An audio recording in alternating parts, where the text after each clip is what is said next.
जय श्री गणेशाय नमः। अविघ्नमस्तु। आई कुलस्वामिनी माते की जय। जय श्री गुरुदत्त श्री स्वामी समर्थ महाराज की जय।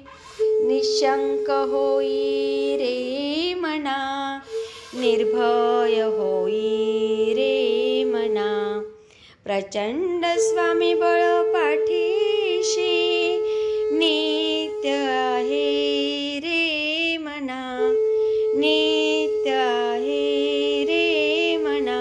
श्री स्वामी समर्थ महाराज। नमस्कार स्वामी भक्त हो, श्री स्वामी समर्थ।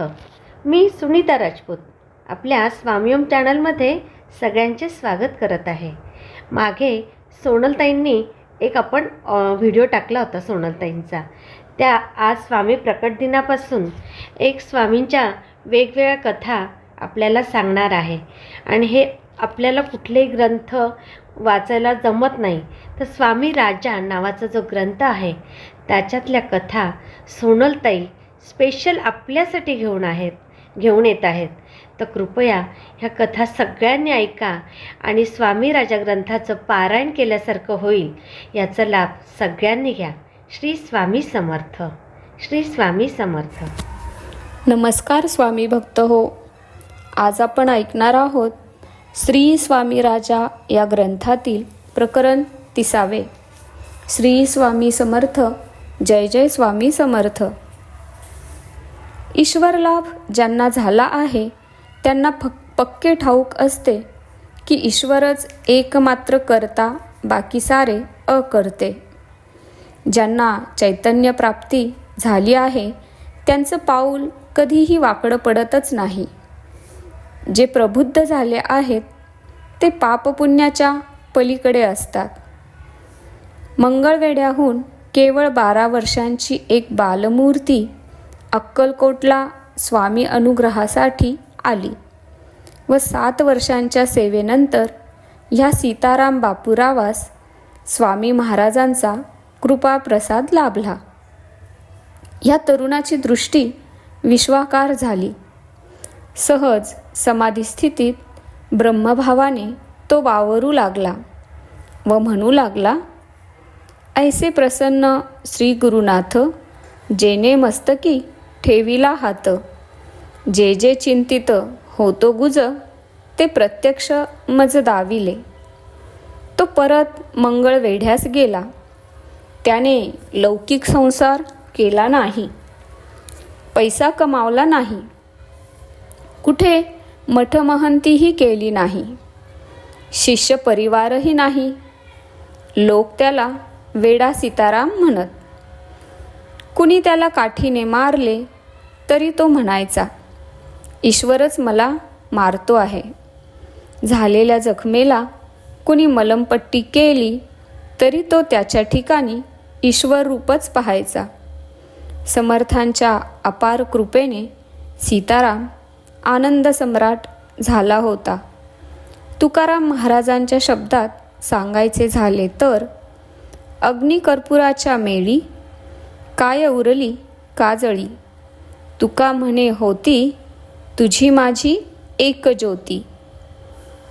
संकल्पाच्या सांजवेळेला बुद्धीच्या डोळ्यांवर आलेली झापड सद्गुरूंच्या एका शब्दाने, किंचित स्पर्शाने, अगर नुसत्या दृष्टिक्षेपाने नाहीशी होते आणि मग संकल्पाचे चतुरंग सैन्य एकवटून त्या सैन्यासमोर ध्यानाचे निशाण धरून वाजत गाजत बुद्धीची मिरवणूक निघते आणि त्यावर चिन्मयाचे छत्र विराजू लागते।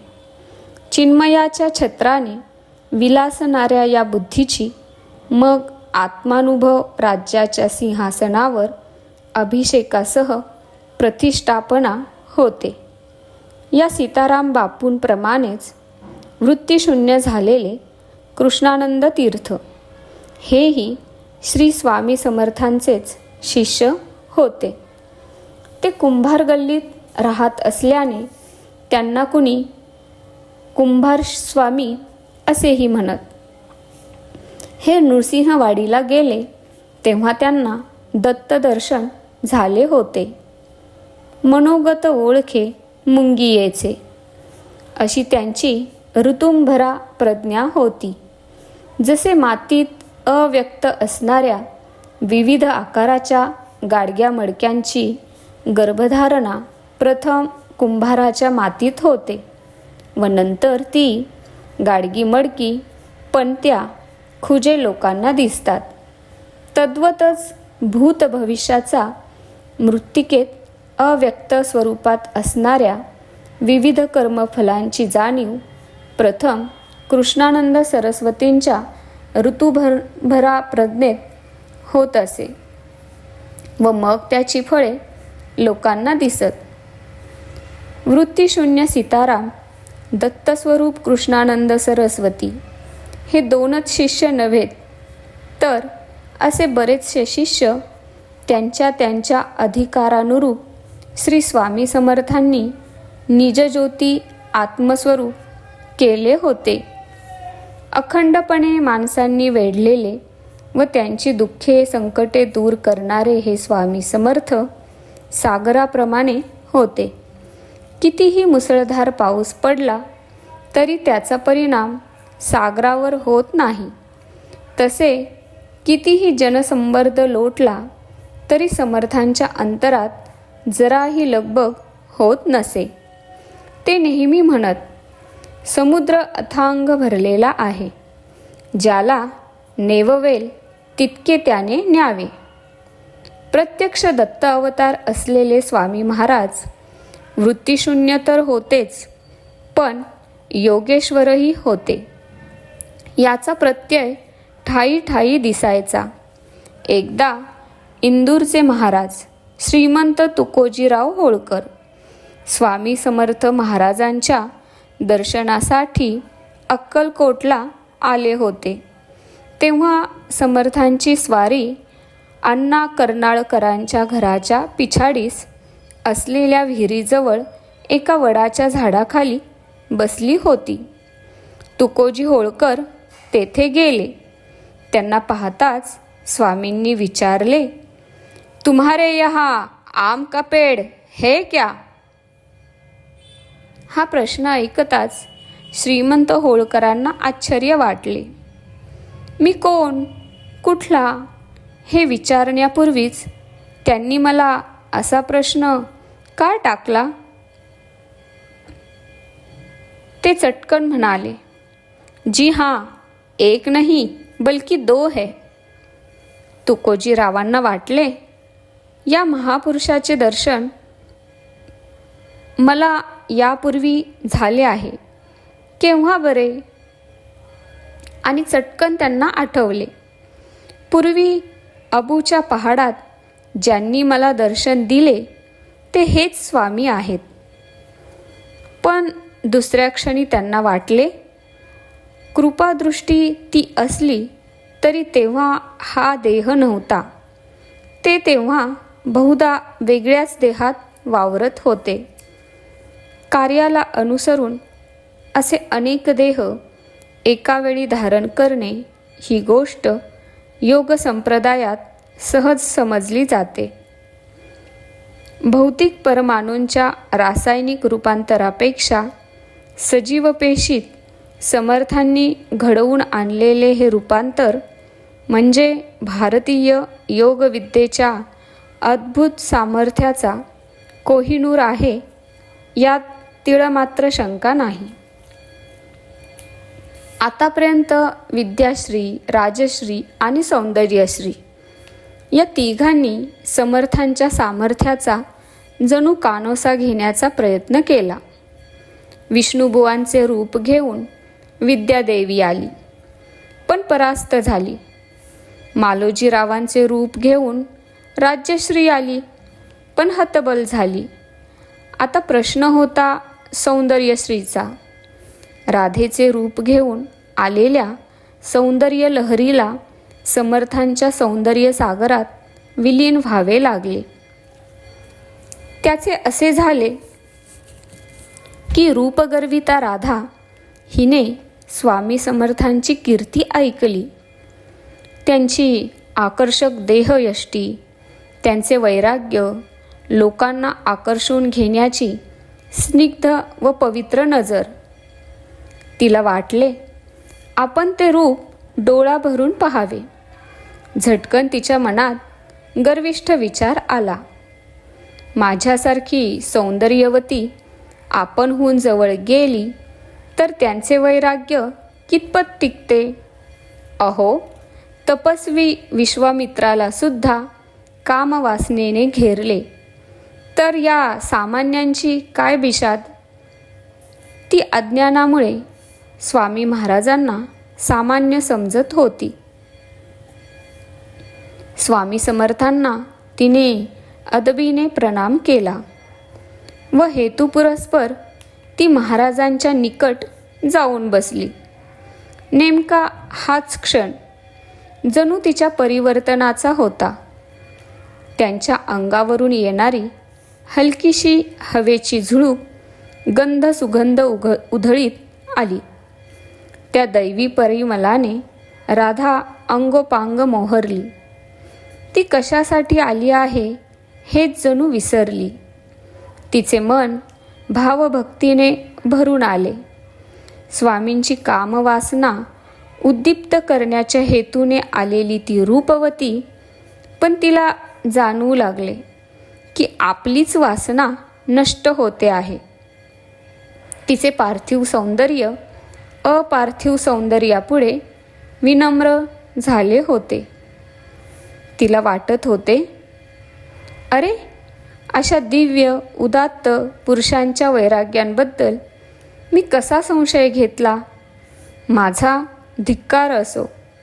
आव्हान घेऊन आलेली मी किती शूद्र व यकिच्छिंत आहे. स्वामी समर्थांनी तिच्याकडे पाहिले व विचारले, राधे, स्त्री आणि पुरुष यात काय फरक आहे. हे ऐकताच राधा दचकली. माझ्या मनातील विचार या सत्पुरुषाला कसे कळले.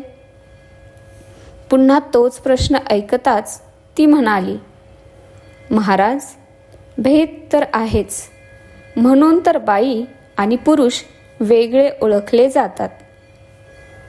भेद कशावरून करतात. स्वामींनी प्रश्न केला. स्वामी देवा, कशावरून काय विचारता ते सांगायला हवे का, असे म्हणून ती लाजली व आपल्या अंगठीशी चाळा करू लागली. राधे, स्त्री आणि पुरुष ह्यातला फरक काय असतो हे तुला शब्दांनी सांगता येऊ नये. ती संकोचाने लाजली व म्हणाली, स्वामी, देहरचनेत भेद आहे. स्वामी समर्थ पोट धरून हसू लागले. ते म्हणाले, हे देहोपाधीमुळे आलेले भेद आहेत. ते मूळ चैतन्याला कसे लागू पडणार. अगं, जसा भांड्याचा आकार तसा पाण्याचा आकार, असं म्हणण्यासारखंच हे आहे. इतक्यात एक बहुश्रुत म्हणाला, संत मीराबाई मथुरेला गेल्या असताना एक साधक त्यांना भेटला. तो गोसावी स्त्रीचे मुखावलोकन करीत नसे. त्याला जरबेच्या स्वरात मीराबाई म्हणाल्या, पुरुष तो फक्त एक ईश्वर आहे. त्याच्या संकल्पाने निर्माण झालेली सृष्टी माया ही प्रकृती आहे. तुम्ही, मी आणि सर्व निर्माण झालेले जगत हा त्या मायेचा पसारा आहे, म्हणजे प्रकृतीच की. तुम्हाला स्वतःला पुरुष म्हणून घेताना लाज वाटली पाहिजे. त्या मूळ पुरुषोत्तमाच्या पंगतीला तुम्ही जाऊन कसे बसू शकता. हे ऐकून महाराज म्हणाले, अगदी बरोबर आहे. अगं, त्या सत्ताधीशाने मनात आणले तर गोदीचा गोविंदा होऊ शकतो बरं, पण तो जगदीश मोठ्या संयमाने तिच्या नियमांच्या आड कधीही येत नाही. हे राधे, तुला समजायला हवं.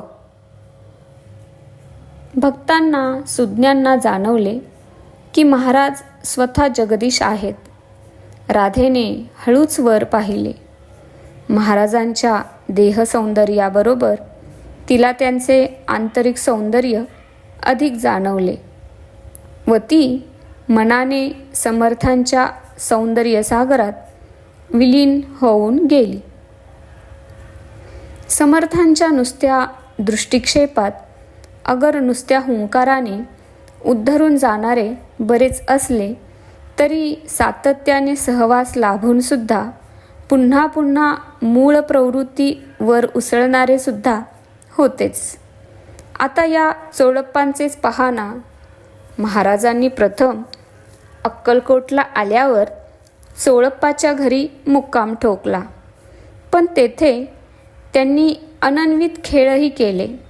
कुटुंबियांना त्रास दिला तरी चोळप्पाची निष्ठा कधी कमी झाली नाही.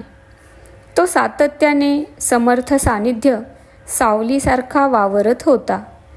कधी आळस नाही, कंटाळा नाही, दमणूक नाही, रात्र नाही की दिवस नाही, तहान नाही नि भूक नाही. अगदी एकनिष्ठेने तो स्वामी महाराजांच्या सेवेत मग्न होता. दिवसेंदिवस महाराजांची कीर्ती वाढत होती. जनसमुदाय वाढत होता. त्याप्रमाणे महाराजांपुढे पैसे, वस्त्र, धान्य हे सुद्धा विपुल प्रमाणात येत होते. सुंदराबाई आणि चोळप्पा हे जणू मुखत्यार असल्याप्रमाणे वागत. ते या साऱ्या वस्तू गोळा करीत असत. सुंदराबाई कडक स्वभावाची व अत्यंत हाव असलेली होती. तिच्या संगतीने चोळप्पांच्या स्वभावातही हळूहळू बदल होत होता. त्यांचा हव्यास आणि लोभ वाढू लागला होता. एकदा महाराज म्हणाले, चोळ्या, या सुंदरीला येथे ठेवू नकोस. ती तुझ्या डोक्यावर मिरी वाटेल. वास्तविक चोळप्पा महाराजांचा अनन्य उपासक. जोपर्यंत त्याचा भाव सात्विक होता, बुद्धी शुद्ध होती, मन स्वच्छ नितळ होतं, तोपर्यंत त्याच्यावर स्वामी महाराजांची कृपा होती. पैशा अडक्यांचा लोभ वाढला, बुद्धी वाममार्गी लागली, तेव्हा मात्र त्याच्यावर स्वामी महाराजांची अवकृपा झाली. त्याचे असे झाले की हुबळीचे रामचंद्र शेठ या नावाचे गुर्जर भक्त, त्यांनी स्वामी महाराजांकरिता सोन्याचा चंद्रहार आणला व स्वामी समर्थांना घालण्यासाठी चोळप्पाजवळ दिला. त्यावेळी स्वामी महाराज राजवाड्यात होते. सुंदराबाई राणीसाहेबांच्या कानाला लागली व तिखट मीठ लावून चोळप्पाविरुद्ध त्यांचे कान भरले. राणीसाहेबांनी 2 शिपाई पाठवून चोळप्पाकडून चंद्रहार आणण्यास सांगितले. चोळप्पाने शिपायास सांगितले, तो हार बाळप्पांच्या जवळ आहे. शिपाई बाळप्पांजवळ गेले. तेव्हा बाळप्पा म्हणाले, चंद्रहार माझ्यापाशी आहे, पण तो चोळप्पाचा असल्याने मी परस्पर देऊ शकत नाही. पुन्हा शिपाई चोळप्पाजवळ गेले. असे 1-2दा झाल्यावर शिपाई परतले. ही हकीकत त्यांनी राणीसाहेबांना सांगितली. हे सारे ऐकताच राणीसाहेब चांगल्याच रागावल्या.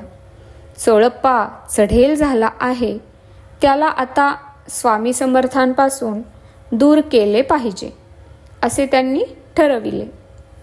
एक दिवस खासबागेत स्वामी समर्थांची स्वारी बसली असता मुंबईची श्रीमंत मंडळी दर्शनासाठी आली. दर्शन व्यवस्था चोळप्पाकडेच होती. एकदम स्वामींनी हात पुसायचे फडके उचलले. त्याची चौपदरी झोळी केली आणि ते अलख म्हणाले. स्वतः स्वामी भिक्षेला सिद्ध झालेले पाहून लोकांनी भराभर झोळीत नाणी टाकायला सुरुवात केली. बघता बघता 100-125 रुपये झोळीत आले. झोळी चोळप्पाच्या स्वाधीन करून महाराज म्हणाले, चोळप्पा, तुझे ऋण फिटले बरं. या बोलण्याचा रोख त्याला काही समजला नाही आणि जेव्हा बोध झाला तेव्हा फार उशीर झाला होता. तो पैसे मिळाल्याच्या आनंदात होता. इतक्यात पुन्हा ते शिपाई तेथे आले व चोळप्पास धरून घेऊन गेले. चोळप्पाची सेवा अंतरली. त्याला महाभयंकर दुःख झाले. तो मोठ्या कष्टाने शिपायांबरोबर गेला.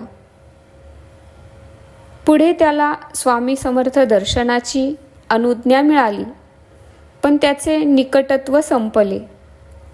महाराजांपुढे येणाऱ्या द्रव्यावर त्याचा हक्क राहिला नाही. शिपाई सारखे डोळ्यात तेल घालून त्याच्यावर पाळत ठेवत. चोळप्पा सवयीचा गुलाम झाला होता. त्याला द्रव्यमोह आवरता येत नव्हता. तो नजर चुकवून हळूच काहीतरी घेत असे. अर्थात स्वामींचे त्याच्यावर लक्ष होते म्हणून शिपाई काही बोलायचे नाहीत. पण दर्शन करून परतणाऱ्या चोळप्पाची झडती घेऊन ते साऱ्या गोष्टी जप्त करीत आणि चोळप्पा हिरमुसला होई. दुसऱ्या दिवशी महाराज म्हणत, चोळ्या, शेत तुझेच आहे, तू का येत नाहीस? चोळप्पांनी शिपायांची दंडेली सांगताच महाराज त्यांना खूप शिव्या देऊ लागले. बिचारे हुकुमाचे गुलाम सारे मुकाट्याने ऐकून घेत होते. कुणाच्याही प्रारब्धात स्वामी डोकावून पाहत नसत. नियतीच्या कार्यात विक्षेप आणीत नसत. ज्याचे भोग त्याचे पाशी, ते कुणाला चुकले नाहीत.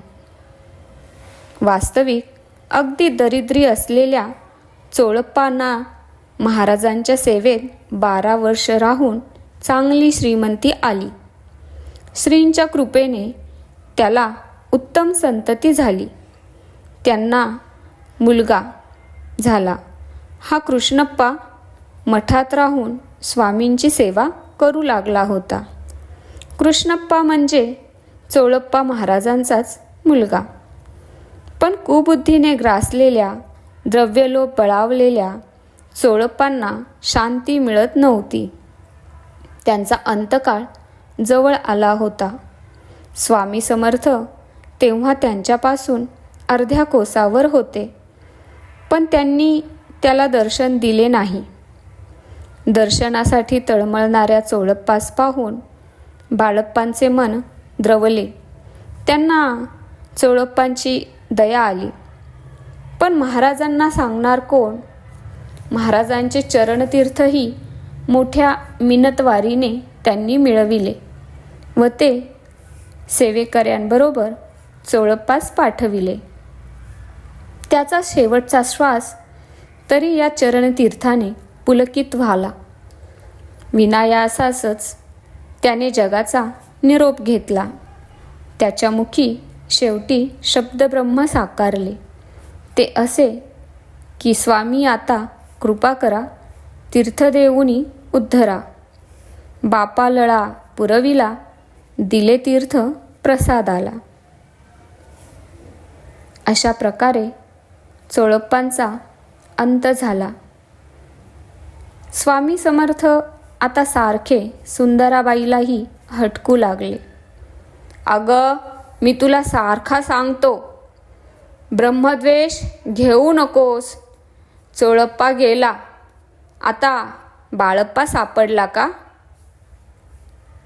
समर्थांसारखा अद्वितीय, कृतकृत्य, नेयज्ञात आणि सर्वांशाने चरितार्थ महात्मा जेव्हा विशेष कृतीत मग्न झाल्यासारखा दिसतो, तेव्हा अतीत कालातीत घटनांची जाणीव करून देतो. केव्हा केव्हा ती अनागत कालातील म्हणजे भविष्यातील घटनांची जाणीव करून देणारी असते. स्वामी समर्थ हल्ली हरभरे आदी धान्यांशी खेळता खेळता त्यात कुलूपकिल्ली लपवून ठेवीत व दर्शनाला येणाऱ्यांना विचारीत, ह्या टोपलीत काय आहे ओळखा बरं. कुणीही सहजपणे म्हणे, या टोपलीत हरभरे दिसत आहेत. यावर महाराज म्हणत, अरे हात घालून उकरून पहा, असा काय वेंधळेपणा करता आहात. पाहणाऱ्याला त्यात कुलूपकिल्ली सापडे. पण ह्याचा अर्थबोध होत नव्हता. एक गमतीचा खेळ इतकेच लोकांना वाटायचे. महाराज राणीसाहेबांना म्हणू लागले की ह्या हावऱ्या कपट्या बाईला आजपर्यंत सांभाळले, आता ह्या सुंदरीला तूच सांभाळ. सुंदराबाईची हडप करण्याची वृत्ती, इतरांशी उद्दामपणे वागण्याचा स्वभाव व वारंवार राजवाड्यात जाऊन चहाडी चुगली करण्याचा उद्योग यामुळे लोक त्रस्त झाले होते. कसेही करून बाईस महाराजांपासून दूर करायचे असा जणू त्यांनी चंगच बांधला होता. त्यांनी मामलेदार व कारभारी यांच्याकडे अर्ज केले. येथे काम होत नाही असे पाहून इरेला पेटलेले लोक कलेक्टर, कमिशनर व मुंबईच्या गव्हर्नरांपर्यंत अर्जासह पोहोचले. या सर्व प्रयत्नांना यश आले व हे सारे स्वामी समर्थांनाही समजले. उद्या हुकूम जारी होणार त्याच्या आदल्या दिवशी किंचित दाढी वाढलेले बाळप्पा स्वामी महाराजांच्या दर्शनास आले होते. तेव्हा सुंदराबाई हसू लागली. हैदराबादकडील जहागीरदार हेही तेव्हा दर्शनाला आले होते. त्यांच्याकडे पाहात बाई म्हणाल्या, अहो या दाढीचे खुंट वाढलेल्या सेवेकऱ्याकडे पहा.